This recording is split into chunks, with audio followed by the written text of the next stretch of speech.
Iya, iya. Ya, baik. Salam buat keluarga, Tuhan memberkati. Baik, terima kasih. Amin, Iya. amin. Sip, terima kasih. Galaxy S20 Plus siapa ya? Tadi saya lihat Ibu Neni, Tante Neni dari Belanda. Tadi saya lihat online, apa masih ada Tante Neni? Tante Neni Belanda. Itu Sus Eri Tanan. Bukan, ada Tante Neni tadi saya lihat online, mungkin udah Oh, iya. ya, Oh ya, dari Belanda. Kalau begitu, masih ada Sis Feni Taiwan, setia sekali juga dari Taiwan. Oh. Jam berapa Sis di sana? Di Taiwan? Jam setengah 12 di sini. setengah 12 ya. Iya. Iya. Shalom, Sus Penny. Salam Pak Ridwan. Terima kasih khotbahnya hari ini. Terima kasih, sama-sama. Iya. Apa? Tuhan Yesus berkati Pak Ridwannya. Amin. Selain Tuhan Yesus memberkati juga Sus Penny dengan keluarga, dengan pemeliharaan Tuhan yang melampaui segala akal pikiran. Amin. Tuhan berkati. Salam buat Amin. keluarga. ya, makasih Pak Ridwan. Sama-sama. Terima kasih. Siapa lagi yang mau bertanya? Sis Devi udah pamit ya? Sis Devi cuman bisa sampai jam 5.30. Apakah yang lain masih ada yang mau bertanya? Mau kenalan yang belum kenalan sama Pak Ridwan? Ayo. Bro Fari kalau mau bertanya lagi silahkan. Mungkin yang di sampingnya mau bertanya. Dari tadi cuman Bro Fari. Yang di samping mungkin mau bertanya juga. Sama sudah diwakilin sama suami. Benar-benar satu ya. Bukan lagi dua tapi satu. Biar pertanyaan satu juga. Pak Ridwan, satu lagi Iya. pertanyaan Iya. khususnya rumah tangga juga Pak, karena memang saya itu juga kerinduan saya lewat keluarga Iya. saya mengimpartasikan apa istilahnya kasih Tuhan kepada keluarga-keluarga lain Pak. Satu Iya, hal iya, yang iya. tanyakan Pak, antara suami istri itu Pak, kira-kira siapa yang seharusnya banyak mengalah? Suami kan kita sebagai imam apa gimana Pak dalam rumah tangga Oh, itu? yang normalnya suami. Yang namanya suami. Kenapa suami? Karena suami itu imam, berarti dia harus teladan. Imam berarti kepala. Dia harus lebih rohani daripada istrinya. Itulah fungsi imam. Dia menuntun jalan dipakai Tuhan untuk keluarganya. Termasuk dalam hal mengalah, dalam hal kesabaran, dalam keteladanan hidup. Dalam bangsa Israel, pernah laki-laki itu mandul kesaksian hidupnya. Mandul menjadi teladan. Maka dibangkitkanlah Deborah. Itu case, itu kasus, nggak boleh jadi patokan. Makanya dalam rumah tangga, Adam duluan diciptakan, suami duluan. Dalam konteks bukan lahiriah, rohani. Karena dia kepala, dia yang menuntun jalan. Maka dalam konteks sama seperti tadi mengalah, suami harus lebih mengalah. Makanya kalau istri kita marah, kita jangan buka mulut. Karena perempuan kalau marah, logikanya tumpul. Kalau kita jelaskan, nanti makin ruwet sama dia. Kadang-kala 2 hari kemudian kita jelaskan. Bahkan ada kadang-kala seminggu kemudian. Nah, di situ kita sabar kita asli. Mulai dari suami. Begitu, Pak. Oke Pak, kalau Pak bilang tadi suami Pak, bagaimana dengan teman-teman kita Pak yang di Eropa ini, yang suami-suaminya mereka apa istilahnya banyak yang tidak mengenal Tuhan, yang mungkin kehidupan rohaninya belum mengenal Tuhan. Gimana nih Pak kira-kira Pak? Maka istri harus menempatkan diri. Dalam 1 Petrus 3 itu dikatakan, baiklah istri yang beriman memenangkan suami yang tidak beriman, supaya dalam proses yang Tuhan kendaki, dalam pembentukan yang tidak mudah, si istri pelan tapi pasti, iman yang benar akhirnya menempatkan suami jadi imam. Itu perlu kesabaran, perlu pikul salib, perlu bayar harga yang tidak mudah. Memang sewajarnya, walaupun nggak boleh diputar balik dari yang lewat, sewajarnya orang menikah dengan seiman. Tetapi kalau sudah terjadi, nggak boleh cerai. Kecuali yang nggak beriman yang menceraikan yang beriman.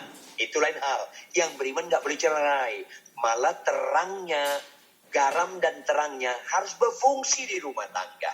Sehingga istri bisa melihat, walaupun prosesnya nggak singkat, kadang-kadang 1, 2 tahun, 5 tahun, kadang 10 tahun. Akhirnya suami berkata, ini benar ini istri. Dengan konsisten, dia berdedikasi menerapkan firman, istri berdedikasi tetap melakukan firman Tuhan, ada integritas, ada kuasa Tuhan pasti bekerja, pasti menjamah suaminya. Dan suaminya dengan pelan pasti mengenal Tuhan. Akhirnya tetap suami jadi imam. Menurut Alkitab harus digenapi. Tapi harus mulai dari percaya dulu. Jadi begitu juga di Eropa. Nggak boleh pengalaman jadi patokan. Harus Alkitab jadi patokan. Maka itulah fungsi istri yang beriman terhadap suami yang tidak beriman. Jadi alat. Begitu Pak. Clear. Iya. Puji Tuhan. Terima kasih Pak Ridwan. Sama-sama Pak Fani. Silakan yang lain, buka mic-nya. Ayo silakan, jangan malu-malu. Luar biasa Pak- Pak Fari ya, Pak Fari Togas. Pak Fari. Terima kasih. Ganti. Sis Joyce dari Arab, apakah ada lagi pertanyaan? Sudah kenal kan, jadi nggak usah kenal-kenalan lagi, udah kenal. Gak usah, udah kenal kok. Mic-nya sis, sebentar, mic-nya masih tutup. Mic-nya masih tutup sis, bisa dibuka? Ya. Ya tadi Shalom. Salam Pak. Shalom Joyce. Apa kabar Pak? Baik, puji Tuhan. Keren banget pakai jas. Acara ya. Tadi rekaman untuk apa? Untuk video, untuk diisi nanti untuk Jumat Agung. Jadi rekaman seperti harus pakai jas. Karena Jumat Agung ibadah nanti ada unsur perjamuan kudus dan sebagainya, harus direkam, jadi pakai jas kali ini. Keren. Seneng bisa ikut lagi. Kemarin kan sempat nggak tahu, jadi ya senang. Iya benar iya. Pak. Soalnya yang tadi seperti Pak Fari bilang, kalau suami belum menjadi imam, jadi istrinya ya harus banyak sabar ya Pak ya. Iya. Terus Jadi alat Tuhan. bagaimana cara menghandle kalau misalnya punya suami yang suka tebar pesona?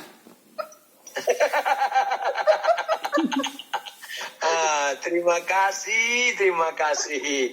Nah, melalui kehidupan kita yang konsisten tidak tebar pesona, maka dalam kuasa Tuhan akan memberikan pengertian kepada pasangan bahwa tebar pesona itu semu, tidak asli, membohongi diri, akhirnya capek sendiri.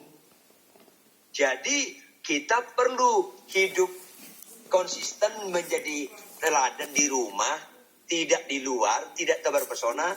Maka dilihat orang yang asli itu akan bertahan. Orang yang tebar pesona nggak asli itu akan luntur dan lekang dimakan waktu. Akhirnya kita ngerti sesuatu yang nggak benar, nggak ada yang sempurna. Pasti akhirnya ketahuan aslinya. Nah, ini perlu kita orang yang sudah mengenal kebenaran untuk konsisten menjadi berkat mulai dari keluarga. Tidak tebar pesona. Pasti Tuhan bekerja dalam kehidupan kita yang membawa berdampak kepada pasangan kita. Mengerti? Capek tebar pesona itu. Begitu Ibu. Terima kasih. Sama-sama Pak Ibu Pendeta. Joyce. Tuhan Yesus memberkati. Tuhan Yesus berkati. Salam buat keluarga. Terima kasih Sis Joyce. Kak Dahlia pada pertanyaan tadi kan belum bertanya. Apa mau bertanya?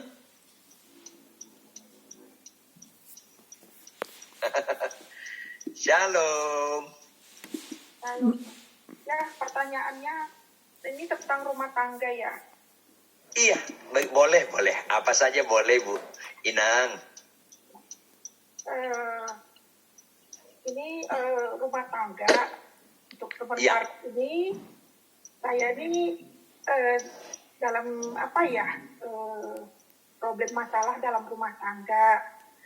Iya. Jadi ya mohon bantuan doanya saja. Ya, Iya. tetap taat setia karena suami saya dia sedang di Taiwan dan dia tergoda oleh wanita Taiwan. Jadi mohon Iya. Bapak untuk kita dipulihkan kembali rumah tangganya. Itu saja pulang. Ya. Saya akan dukung doa Inang.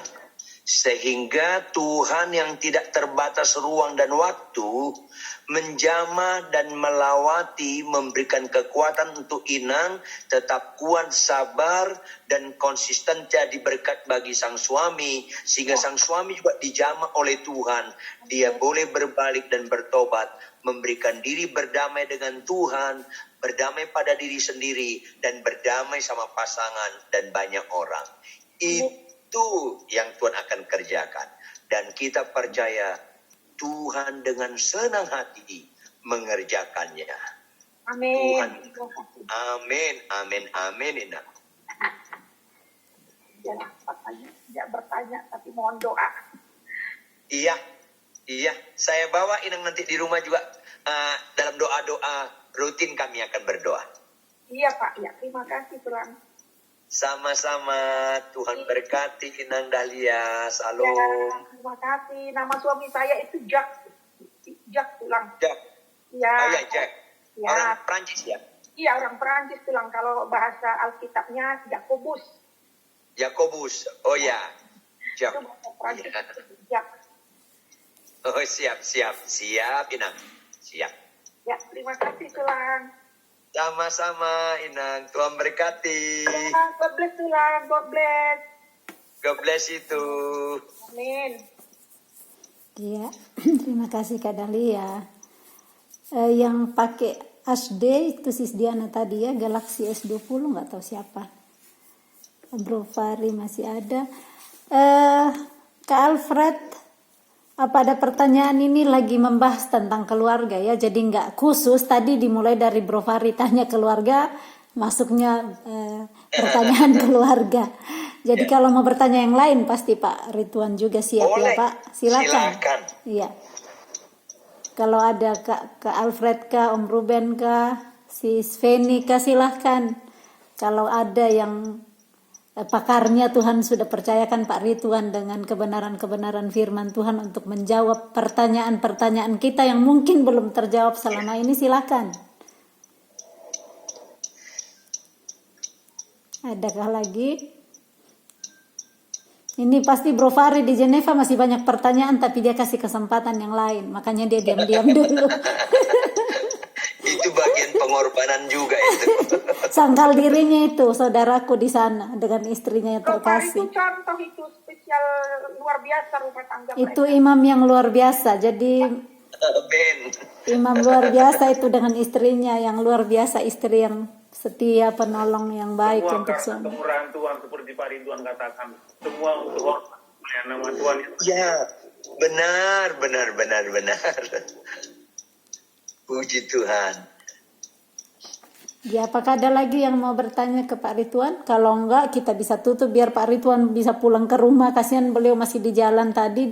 Demi untuk kita, beliau belum lanjut ya. Kalau sudah tidak ada yang mau bertanya.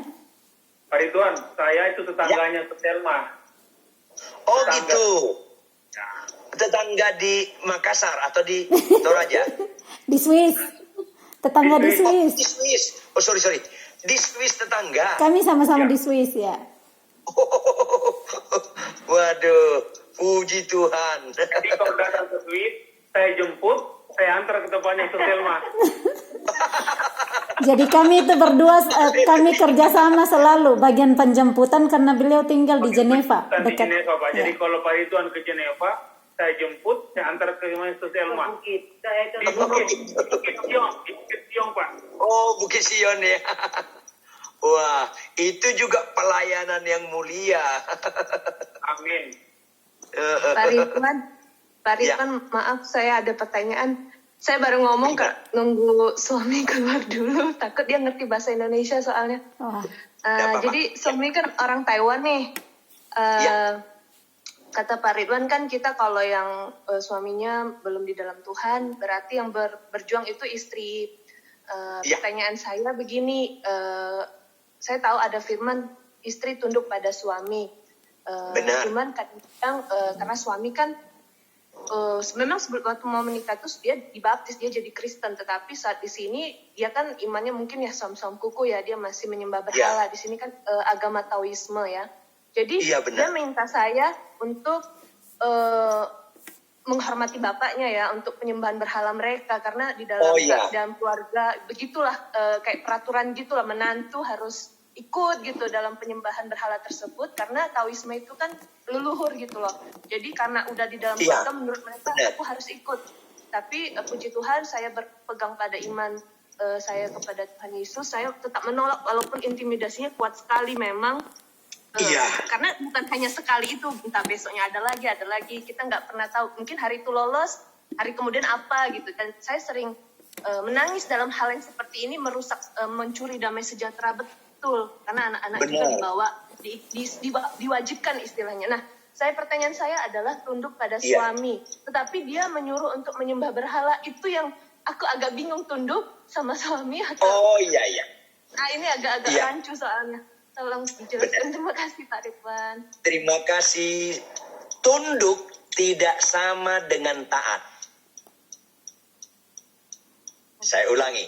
Tunduk tidak sama dengan taat. Konteks tunduk pada suami, garis kita beribadah kepada Tuhan. Berarti tunduk itu tidak mengarahkan kepada menyakiti hati Tuhan. Arti tunduk kalau pasangan mengajak menyembah berhala, kita menolak tetap dengan lemah lembut, seraya kita menatap dia dengan mengasihi dia, dengan mengasihani dia. Menolak dengan lemah lembut serta mengasihi dan mengasihani dia. Seraya kita menatap, Tuhan berkati suamiku, jamah hatinya yang paling dalam. Dalam konteks menolak, jangan menolaknya marah. Menolaknya teriak. Itu bukan tunduk, itu melawan. Sekali lagi, tunduk bukan sama dengan taat. Tunduk artinya dengan lemah lembut, mengatakan kebenaran, tetap melakukan yang baik, hormat terhadap suami. Lama-lama dia akan lihat sikap kita yang tidak dibuat-buat. Dia akan lihat Tuhan bekerja, bahwa apa yang dilakukan pasangannya menolak dengan lemah lembut, seraya tetap mengasihi dan mengasihi dia, itulah yang benar. Kalau itu konsisten kita kerjakan, fokus kita menyenangkan Tuhan mengerjakannya, ingat, sehebat-hebatnya kita bisa menyenangkan Tuhan, tidak akan pernah melebihi Tuhan menyenangkan kita. Pasti dia bela. Di situ kita ngerti, jika Allah di pihak kita, siapakah lawan kita? Saya yakin suamimu akan tidak lama lagi melihat kasih sayang Tuhan. Berkat kasih pengorbanan salib Kristus, ia membuat suamimu akan bertobat dan percaya Yesus. Kalau fokusnya kita menolak hal yang menyakiti Tuhan dengan lemah lembut sambil menatap mengasihi dia dan mengasihani dia sebagai dia pasien untuk kita tolong mengenal Kristus melalui sikap hidup kita. Itu tunduk. Begitu, Fanny. Oh gitu. Iya, sekarang ngerti. Terima kasih. Dan selama ini kan kayak jadi antara bingung tunduk atau padahal perintah Tuhan kan kita tidak menyembah berhala. Iya. Cerahkan. Makanya kita nggak taat dalam hal itu. Tunduk artinya kita menolak dengan lemah lembut, tetap dalam konteks mengasihi dia. Itu namanya tunduk. Berarti berlaku juga untuk semua dalam konteks begini, suami yang menyuruh yang salah gitu loh, menyuruh yang tidak benar, yang melanggar firman Tuhan. Berlaku untuk semua. Termasuk mengajak, misalnya contoh lain ada jemaat suaminya ngajak dia main judi, tetap dia menolak. Karena tunduk dalam garis ibadah itu bagi Tuhan tidak berlawanan dengan hal yang berkenan di mata Tuhan. Tetap kita menolak ajakan hal yang salah yang menyakiti Tuhan dengan kasih dan kelemah lembutan. Itu tunduk. Pasti Tuhan memberkati. Oke, terima kasih. Ya, Tuhan berkati. Ya, salam buat keluarga. Tanya lagi nggak satu terakhir? Ya, silakan Ibu Joyce. Gimana? Nah, itu tadi tuh pertanyaan yang tunduk-tunduk. Ya. Kalau misalnya ada suami, istrinya mau ke gereja, terus nggak boleh sama dia. Nah, kita harus ada yang tetap ke gereja, ada yang tunduk gitu, nggak pergi ke gereja, tapi mendoakan. Yang benar tuh yang mana? Dua-duanya bisa benar. Pertama, ke gereja itu tidak ukuran utama untuk tunduk kepada Allah, beribadah kepada Allah dalam kondisi-kondisi tertentu. Termasuk kita berkenan dengan COVID-19. Ini di Indonesia rata-rata orang beribadah di rumah. Nah, disitulah sang istri tahu kalau kita tetap ke gereja, karena Tuhan juga hadir di rumah, ini bukan excuse. Konteksnya sekali lagi bukan excuse. Kalau kita ke gereja sehingga suami makin emosi dan makin menjadi, kita juga sedang beribadah melayani suami dengan sikap yang benar, tetap kita melakukan yang benar,